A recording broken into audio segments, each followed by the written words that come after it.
Justice Yashwant వర్మపై వివాదం కొనసాగుతుంది. వర్మ ఇంట్లో అగ్ని ప్రమాదం వార్త తెలియగానే అక్కడికి చేరుకున్న పోలీసులు సగం కాలిన నోట్ల కట్లకు సంబంధించి పలు వీడియోలు తీశారని, కానీ ఉన్నతాధికారుల ఆదేశాల మేరకు వాటిని తమ ఫోన్లలో నుంచి డిలీట్ చేశారని విశ్వసనీయ వర్గాల సమాచారాన్ని ఉటంకిస్తూ జాతీయ మీడియాలో వార్తలు వచ్చాయి. ఆ వీడియోల తాలూకు కాపీలు తీయొద్దని, వాటిని ఎవరికీ పంపించొద్దని ఉన్నతాధికారుల నుంచి వారికి కఠిన ఆదేశాలు వచ్చినట్లు వార్తలు వచ్చాయి.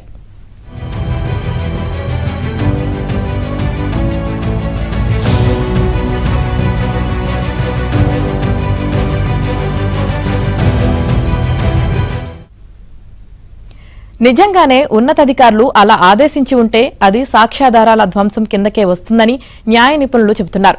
అగ్ని ప్రమాదం జరిగిన రోజు తనను స్టోర్ రూంలోకి రాకుండా అడ్డుకున్నారని, నాడు జడ్జి ఇంటి వద్ద విధులు నిర్వహిస్తున్న కానిస్టేబుల్ ఇచ్చిన వాంగ్మూలం అనుమానాలను మరింత పెంచుతోంది. ఇక ఢిల్లీ పోలీసులు బుధవారం జడ్జి ఇంటికి వెళ్లి ఘటనాస్థలిని పరిశీలించారు. అక్కడ కొన్ని ఫోటోలు తీసుకుని ప్రమాదం జరిగిన రోజు అక్కడ విధుల్లో ఉన్న సిబ్బంది వివరాలు సేకరించారు.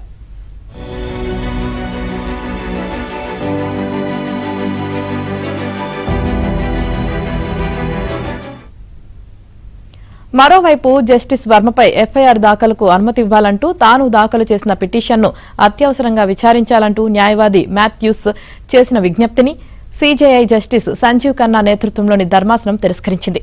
ఇక జస్టిస్ వర్మ బదిలీని నిరసిస్తూ నిరవధిక సమ్మెకు దిగిన అలహాబాద్ హైకోర్టు బార్ అసోసియేషన్ ప్రతినిధులు కేంద్ర న్యాయ మంత్రి కిరెన్ రిజిజును కలిశారు.